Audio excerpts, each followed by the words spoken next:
Hey barbarians, what's up? Thank you for passing by. My name is Phil and I am from Mints and Drops. And today I am receiving on the show no other than Rick, my boy Riktor the DJ, the amazing guy. He is from Royal CLRBZ and of course from the local lizards. Let's go. That guy's elite.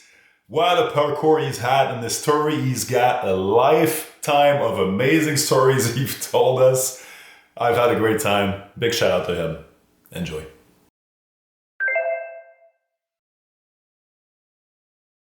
Happy to be here, man, for sure. Man, Recording Richter. in progress.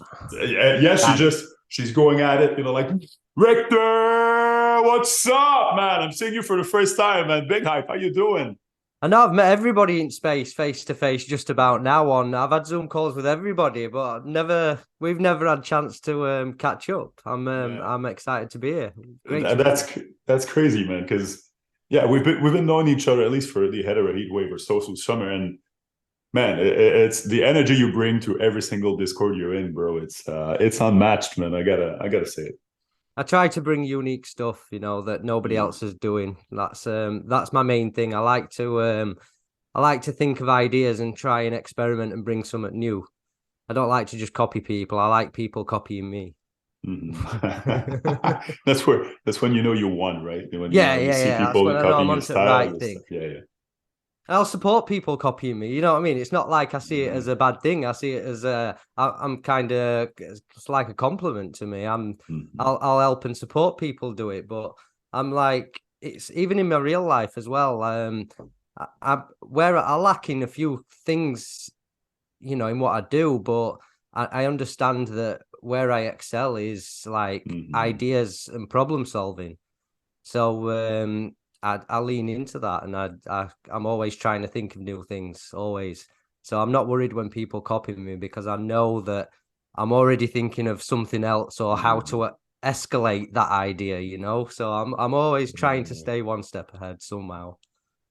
How did you find this lane of, because it's a journey, right, for sure, where you find what you're good at. How did you come across that? Well, I've had a lot of jobs in my life. I don't know what it is about me, but when every single job that I've had from being 18 and 17 and starting work, very quickly I get bored. So I'm always looking like, how can I progress here, and how fast can I progress? And I always seem to get somewhere really quickly, no matter what company I've worked for. I've climbed that ladder really quick, but as soon as I get to a certain point, and then I'll look upwards and I think, right, the boss above me is like 40 years old. He's been there for 20 years, or, he's like 40, 50 years old. He's been there 20 years. He's probably going to be there until he retires. What kind of, like reward is he getting for his work and his commitment? And I'm always thinking like, this is not what I want. And it's not about money as such. Do you know what I mean? It's about what am I willing to give my whole life to and really commit to something for the next like 20 years of my life. And every job that I've been in, I've got to a certain level and I've just gone, I'm not willing to give 20 years of my life, 10 hours a day for this. And you could pay me probably 5 times whatever the guy's on above me, and it still doesn't seem worth it to me. It's not about the money, like I say. I want to wake up in the morning and be like, wow, what's going to happen today? Like, and that's really what Web3's brought for me as well. Because like, I can tell I've been in it now for trading in Web3 and dabbling in NFTs kind of thing for about 18 months, and I'm still excited to go further. You know what I mean? I don't see anybody above. I'm just looking at opportunities that I can create for myself, and I find that amazing. Wow. That's where did you come from? What was the first ecosystem or the first coin or project you traded? Solana was the first my entry into crypto. I did buy some crypto. I mean, I've always been broke in my life. Like all jobs I've had have always been roundabout or close to minimum wage or a little bit more. My expenses have always been really high compared to what I've earned. So I've always had to scrape by kind of thing. It's always been a difficult, like journey just to get by. I had children really early as well. So shout out. All of Respect. that, it just absorbs your life kind of thing. I got a mortgage when I was like 19 years old. Had a child at 19. So I've kind of already done all the family stuff. You know what I mean? And relationship broke down around 9 years ago, 10 years. I don't even know now. It's every day's just, I don't even know how long I've been in Web3. The days just pass. But yeah, I forgot where we're even going there, to be honest. Just go. Hey, that's what we do, man. Just go. But yeah, cool.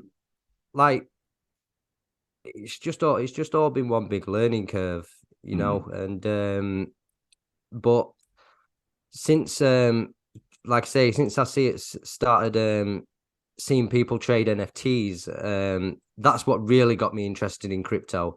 I bought some crypto a while before that, but I didn't delve into it. It was more of a like, oh, someone said buy this coin, and it was actually Solana at the time for like $20, and I bought it for $20, left it in a wallet for a while, and then I run out of money. So like that's where the point I was going to. I've always been broke, so I'd basically bought like 10 Solana for $20 each. And it were money that I couldn't really afford to gamble with, but I did. I left it in there for about 8 weeks. And then I was like, I'm running out of money. I'm going to have to sell this Solana. And I sold it for exactly what I bought it for. It was the same price. And 2 days later, it shot up to like $180. I'm like, oh, no. Don't do that to me. Oh, no. And that led me into... like got my interest in crypto. Like I saw this as, well, that would have been some easy money made. So what's this crypto all about? And I saw my friend introduced me to NFTs. I looked into NFTs and I was just trying to buy whatever I could afford to buy. That were it. At the time, like I say, Solana were like $200. I were earning about $200 a week.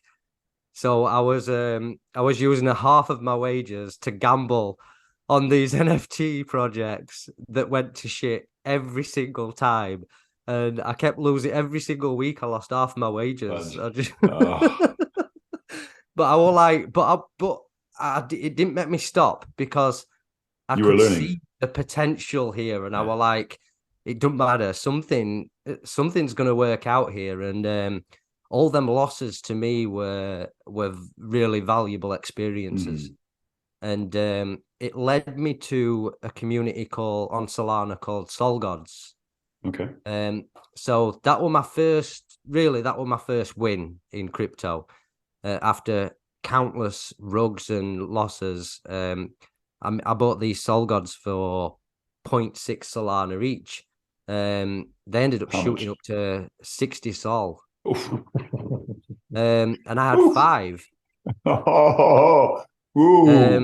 That's crispy. And idiot here learned another valuable lesson very quickly. Solana at the time was over $200. Yeah, I had £300 in the bank at the time.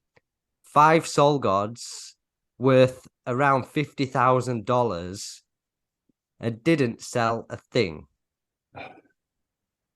In no time at all,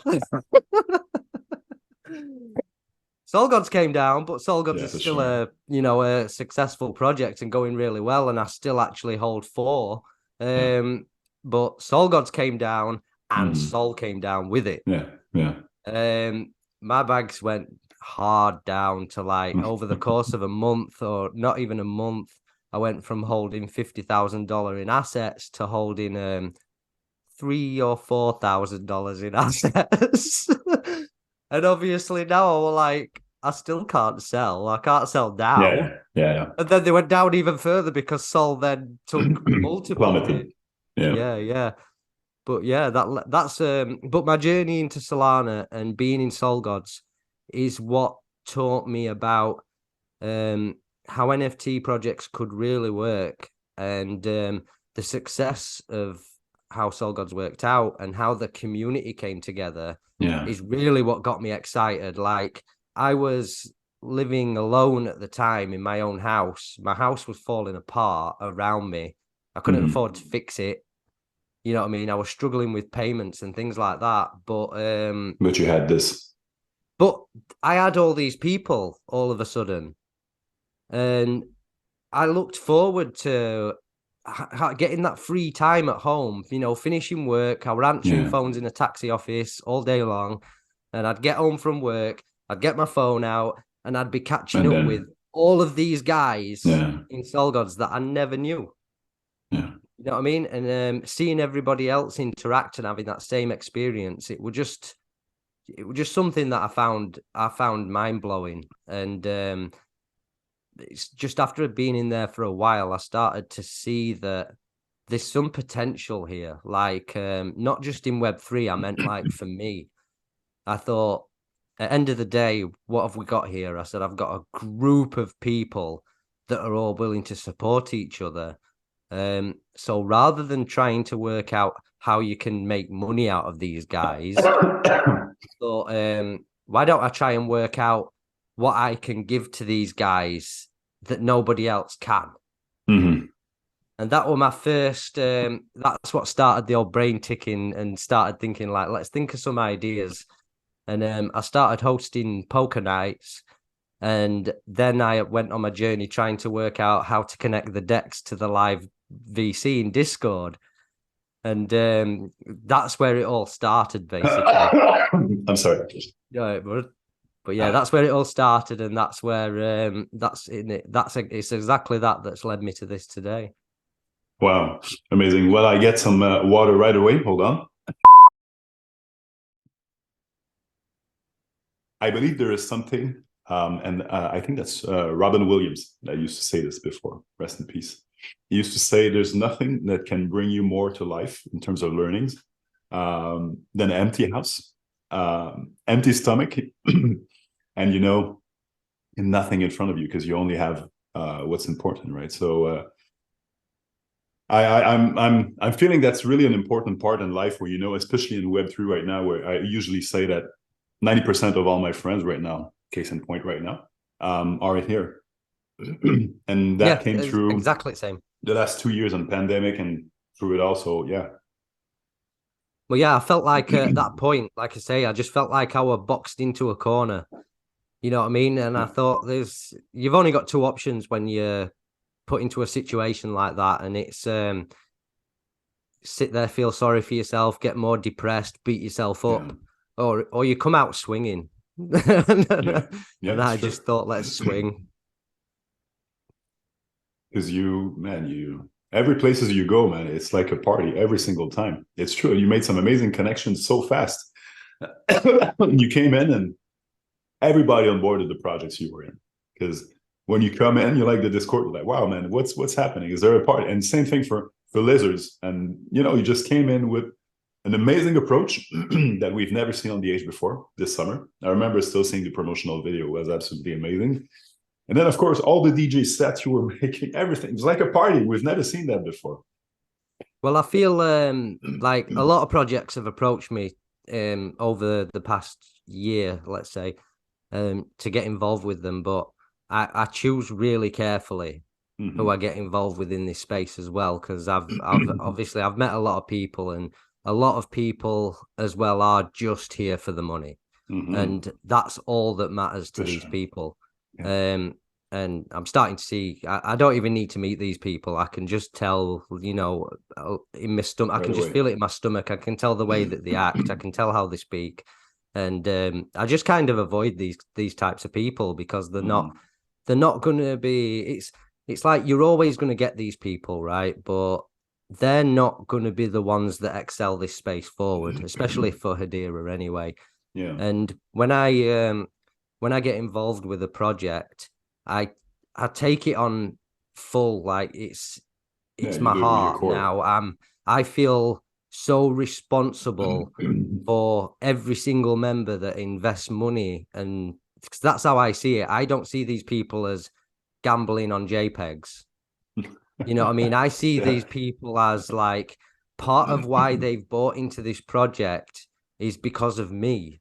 And I'm not trying to say that in a big-headed way. That's just the way that I see it, and I make that my responsibility. Like, if I feel like they've bought in because of me, then I need to make sure it's successful for them.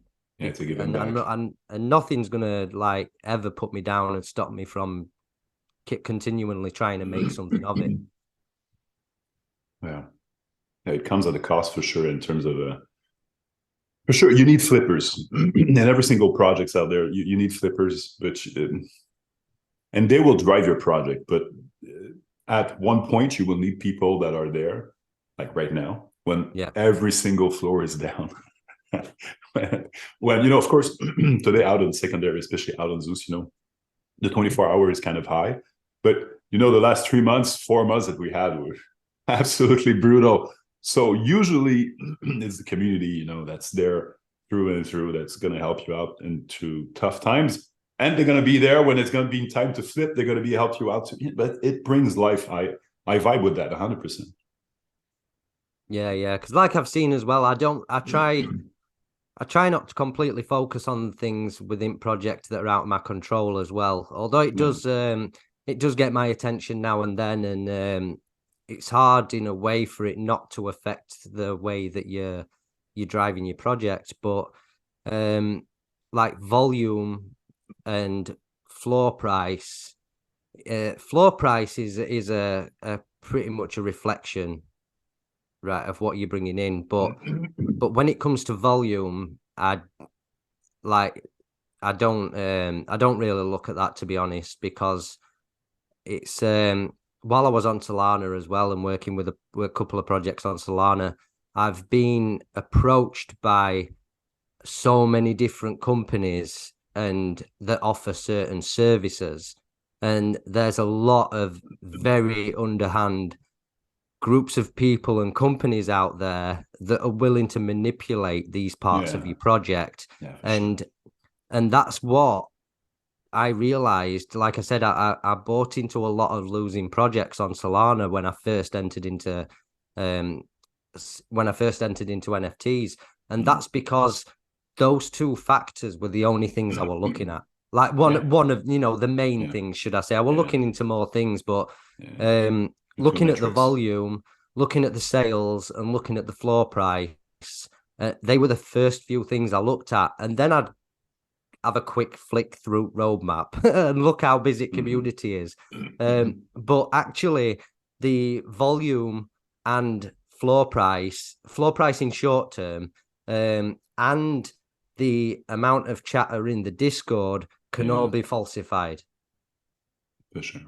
Right. Well, yeah. Companies so many companies have approached me. You can have people chatting in your Discord. It'll cost me nothing. I could fill my Discord and make it look like the most hype thing you've ever seen, and it'd cost me next to nothing.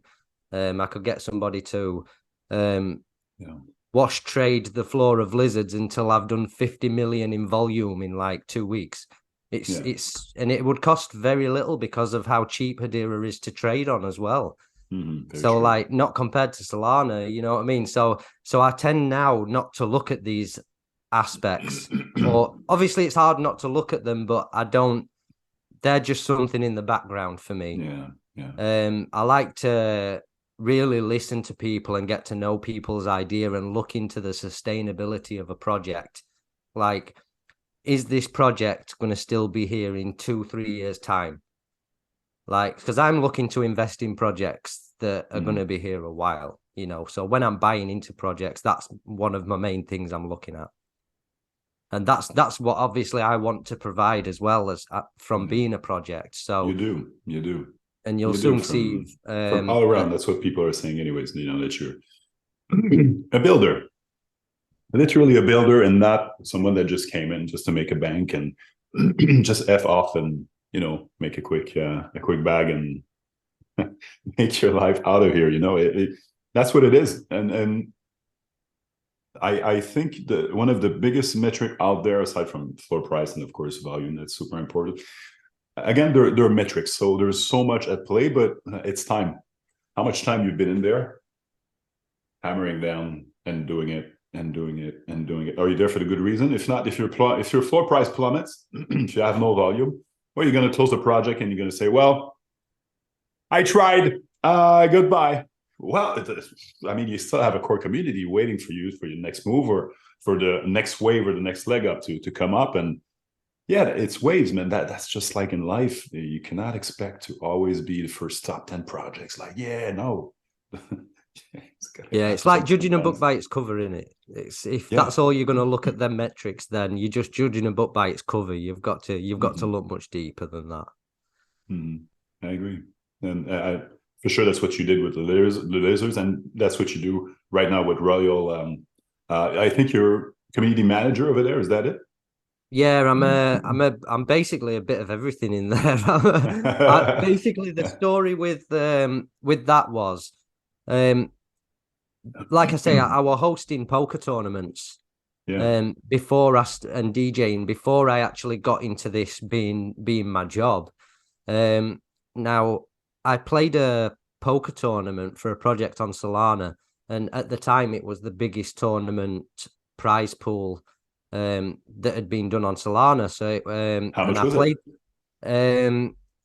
I can't remember what the total prize pool was, but I've got a picture somewhere, and I'll send it you soon. It's on my phone. It'll be about a million messages, or a million pictures back. But literally, first place got so many different NFTs. Like it must have been. You must have got 30 NFTs, and then about $1,500, $2,000 just for winner. And wow. I joined this poker tournament, and I thought the tournament was for $200 and a $200 NFT. So I played this tournament while I were at the taxi office at the time on my phone, and there were about 300 players. I got down to last 30 players when my shift ended. So I went home, got on my computer, thought I'll take this a bit more serious now. You were playing at the job on your cell phone. Yeah. Because I were answering phones at the taxi office like that, and going fold, you know. But yeah, I got home and I thought I'll take this a bit more serious now, because obviously, like I say, at that point I were only earning £200 a week. This were about 400 quid for winner. And I actually went on to win the tournament. So I took the tournament down, and I saw that there were 3 people in the voice chat. So I jumped in the voice chat, and it were actually the founder and co-founder of the project. I didn't even know. I started chatting to the guys, and they offered me a job after 20 minutes talking on the spot. So then that was my as a assistant community manager and moderator. Wow. So I explained to them, look, I've got a day job.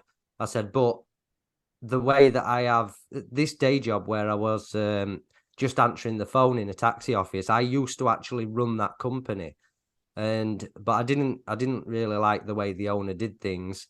So I agreed to go back to him because he kept asking me to come back and work for him.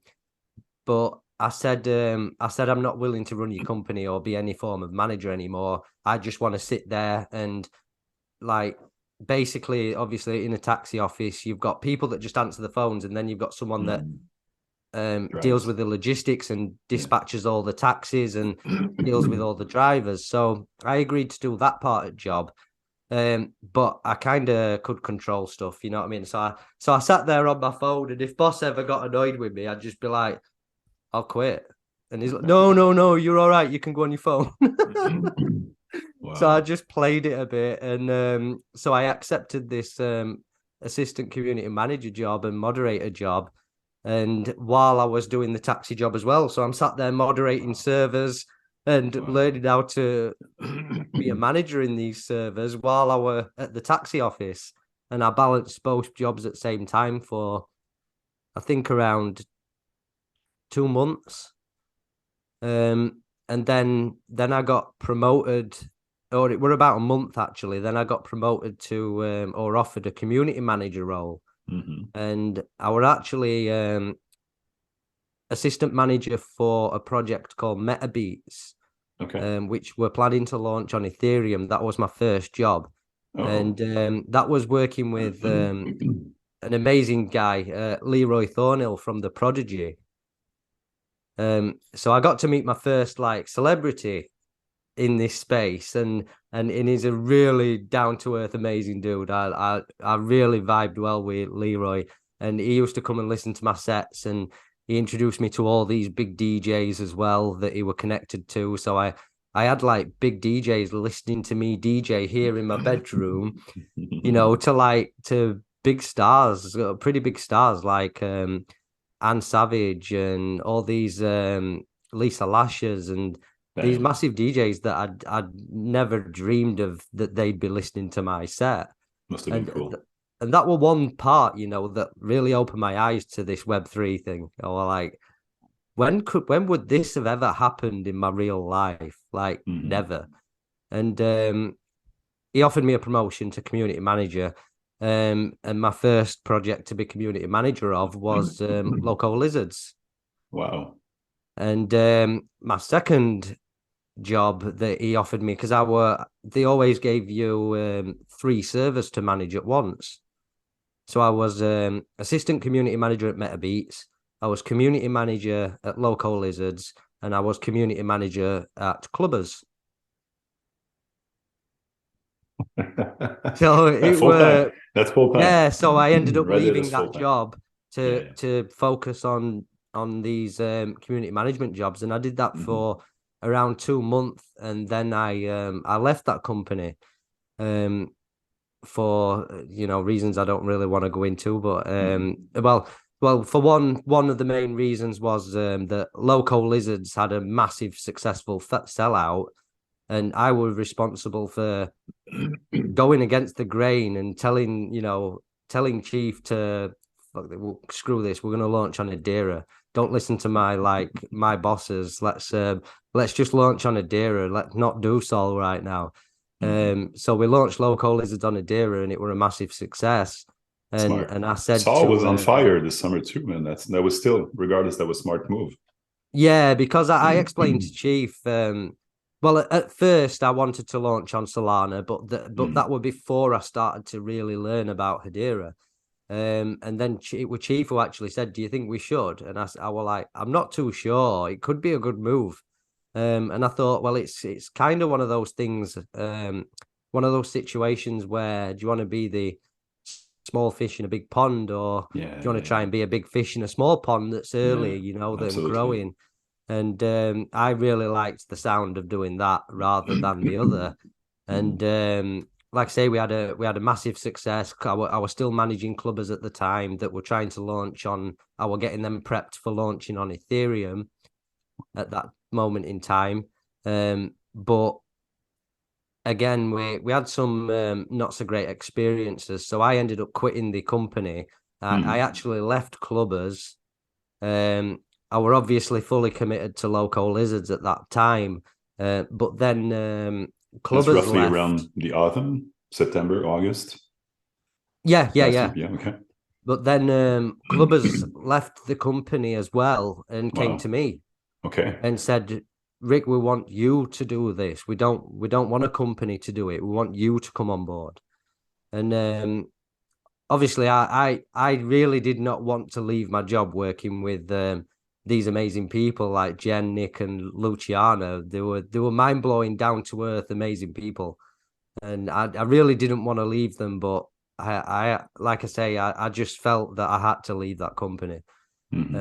So I did a little bit shady, leaving a company and then poaching their client. You know what I mean? So I didn't want to do anything shady like that. So I just thought, I'm just going to hope that they come to me. And literally a day later, they came straight away almost and said, "We want you, Victor. We want you to come." Yeah. So And it's Wow. been a very long journey since then, getting Royal Clubbers ready to launch. Because at the time as well, I didn't want to. I wanted them to launch on Solana at first because I didn't want to seem like I'm that guy that has just launched Loco Lizard, super successful. Oh, now I'm gonna launch this one. Look, come over here now. I didn't want to be that guy. So doing the same tricks twice. Yeah, that's what you didn't want to do. So I wanted to launch it on Solana and then try and bring the projects together and kind of cross-pollinate the community. That were my idea. But as time went on and it took us a while to start, I restructured basically their entire project. You know, I changed every part of it. Like everything changed. They hated me at first. I think I went, we're not doing that. Get rid of that. We're not doing that. Get rid of that one. And so it developed into this amazing project that it is now, and I'm really, really excited and proud to be a part of it. And it just ended up being that good. And Solana really took a nosedive after FTX and all this, you know, stuff that went on. So I just said, you know what? You need to be on HEDERA because HEDERA deserves to have more eyes on it. Right. And we've got a really good plan just starting to roll out now, marketing wise, with Loco Lizards that's taken us quite some time to get together. But it is a solid and really good looking plan already. And I said, the clubbers team need to come to HEDERA to because we can all work together and make this happen. And onboarding is a massive part of what I want to achieve. And Loco Lizards and clubbers both as well want to achieve some form of real mass onboarding as well. So that's where a lot of our focus is going to be, and both projects will eventually just come together as one massive community. And big party in Ibiza coming in summer. Oh my god, it's going to be intense. But hey, we're there for it. We're here for it. It's wow, there's so much to say. But do you see yourself as, you know, this life of Web3 being sustainable in terms of you can live off it, like say midterm, not short term, but say midterm, like say 2-year span? Well, I actually took some pretty drastic action to kind of make sure that I could make this sustainable, because I don't get paid a lot of money right now. Like for example, for Loco Lizards, this is the grinding phase, the hustler phase, the bootstrap phase. For Loco Lizards, I agreed a percentage of mint, which was a small percentage, and I've never ever took a penny since that day. And I because I'm a degenerate as well, and I have full faith in the project, I spent more than 50% of what I got paid back on Lizards. So I whaled into Lizards, and I'm respect that. Yeah. If you look on the analytics on Zeus, I'm the number 2 wallet. I bought wallet ducks him himself. Let's go check. Yeah, I bought. Everybody knows my wallet. I don't hide anything. I tell everybody what I do. You know what I mean? And that, like I say, I've bought. I think I've purchased over 80 Loco Lizards off of secondary market, and I didn't mint one. Because I was DJing at the time and I missed it. Rick is a whale. Now we know, but we already knew, right? Well, I don't have 80 lizards. I've never listed one and never sold a lizard, but I have given away around about, probably over 20 that I've purchased. I've given away to try and onboard certain members and reward certain members for being really quality community members, because that's ultimately what I'm trying to achieve there. You know what I mean? If you're planning to try and onboard brand new people, Discord is an important factor, and that's one of the first places they're going to really start getting excited about something. Sure. And if that's dead and empty or full of paid chatters, then it's just not going to work. It's not going to work. For sure. No, you see it right away with bots and whatnot, or people who, just you got to type something. Then you see it. There's no fucking sentences all the time. It's not intertwined, right? You see it right away for sure. does your family and close friends, we were gonna call it in real life, just for the sake of it, even though I hate this term, if we could hack it off, I wish we could. Well, I would actually, yeah, I'll get to that. I won't get into a point actually. I lost track again, but when I said I made some quite drastic changes in my life to make it sustainable in this short to medium term, and I sold my house. Wow. Which was, like I say, it was falling apart anyway. I didn't make any money out of it. I just wanted to cut all ties that I had. So I sold my house. I quit my job. I spoke to who I'm living with now. Is my son's granddad. So my ex's dad. And I spoke to him, and he's had a lot of faith in my in ideas that I've had in the past. Like I say, I've always had ideas. I've always wanted to try and do things. And when I told him about all this that I were involved in with the community manager and NFTs, Discord, crypto, he said, I think you might have just finally found your thing here. And he said, you know what? You can have the top floor of my house, because it's got 3 stories. And so I'm basically in an attic right now. And I've got 2 decent sized rooms, like a little office room. Peaceful. Yeah, and then I've got my bedroom, and I'm up out of the way of everyone. And he also said, obviously, it comes with swings and roundabouts, like working in this, and it's a risky place to try and earn a living as well. And he understood all that, and he said he just basically with open arms, him and his wife, because they just got married, with open arms, they said, we're willing to take a gamble on you. So you sell your house, get out of that horrible mess that you're in there. Come with us.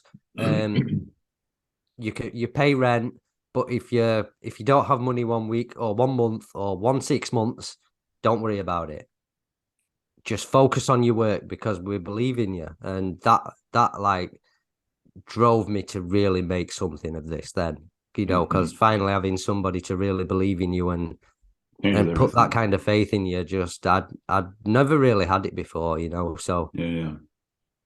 Wow. I got chills. It's true, man. Because when you're like this and you just keep on hammering, and you can be alone on the boat or whatever, if you're swinging and you're drafting, whatever, but if somebody is behind you and, hey, I got your back, man, that's it fuels instantly. Yeah. Like, wow, I got to do this for me. I'm already going ham, but man, I mean, I gotta do it for that person too. So yeah, that's powerful. Yeah, I was feeling that, obviously, being in that situation and house falling to shit, and literally my roof had caved in. There was water leaking onto my bed.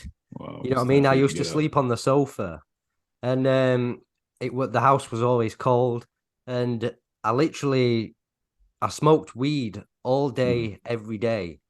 Like, that was my escape from it all. Like, I didn't feel anything. I just, as soon as I got in from work, spark up, I'm straight on it, and I'd still be working. It never stopped me from doing these things, but I've since, and that were only, even when I moved into this property, I was still smoking then. But one day I just decided, like, this is, especially with me not working anymore and becoming completely absorbed in Web3 and kind of being my own boss in some sense, I had the freedom to just smoke it whenever I wanted, all day long. And that's what I did. And it came to a point after a few months where I just thought, I need to snap out of this, because I'm working with these amazing people, and I'm networking with everybody, and I'm meeting so many just fantastic people. I need to cut this out, because if I can achieve all these opportunities while being stoned every minute of the day, I just thought, what would I achieve if I weren't? Yeah. So I cut it. One day I just went complete cold turkey, and that were about 3 months ago. You stopped cold turkey? Wow. Yeah, and this was I smoked weed all day, every day for 17, 18 years. Mm-hmm. Like every day. I never went a day without it.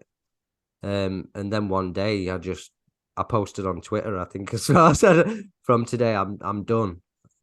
And I've never touched it since. And that were, like I say, I think it were about 3 months ago. I stopped counting after about 4 weeks. But I was counting every minute up until that 4 weeks, and it started just becoming normal, not smoking.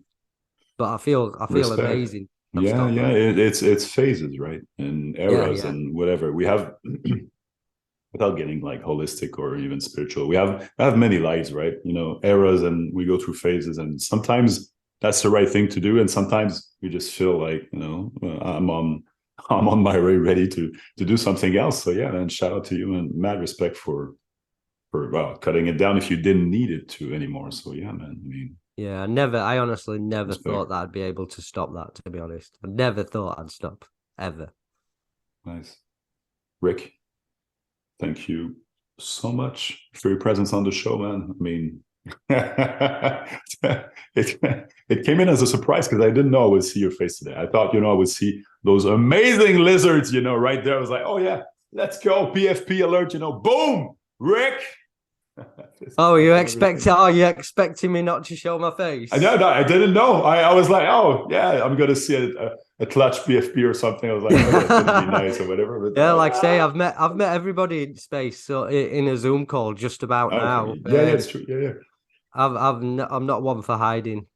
Like I say, I feel a massive responsibility for the people and the projects that I represent and the people that invest in these projects. So I'm all out there. If they're willing to put their faith and money in me, then at least I can do is show them who I am. I got respect for that, man. Thanks again for your presence. You're welcome back on the show every single time, anytime, any point. Best of success for the Royal. Best of success for Lizards. Best of success for your personal life, man. Stuff we've got coming up for Lizards. I bet how long does it normally take for you to post these videos once they've been? It's like 2 hours or so. I'm done with editing and everything, so we can drop the bomb whenever you're ready. But if you want to drop some alpha, I would just say if there were like a schedule where you might drop it in a week or 2 weeks or whatever. But I bet basically from this day, probably 4 weeks. I reckon 4 or 5 weeks maybe. We should have everything that I've been working with. Me and Chief have been working on with Loco Lizards should be starting to come into play, because obviously with Loco Lizards it's a marketing brand and community. That's what it were all about. But we came to a realization that that's not enough. Now we need to make some other moves, and they need to be big moves. So what's about to come for Loco Lizards is I'm really excited for it, but I'm not, Chief would go crazy if I said anything. But that's fine, don't say anything. Come back later on when you're ready. Invite Chief too. Chief's the same as me. Sure. He'll see his face. Chief's already done one interview with King Solomon as well. So cool. His face is out there. He's a real genuine, honest guy. Like I wouldn't be working with someone this closely if they weren't. So honestly, he's an amazing bloke. Anytime. Yeah, we'd definitely be on here as Loco Lizards. Once this stuff rolls out, we'll line it up and do a Loco Lizard one for sure. Have a great evening. What time is it for you right now? 10 to midnight. No. I'm up always till 2-3 a.m. A real DJ. Take care, brother. Much love, man.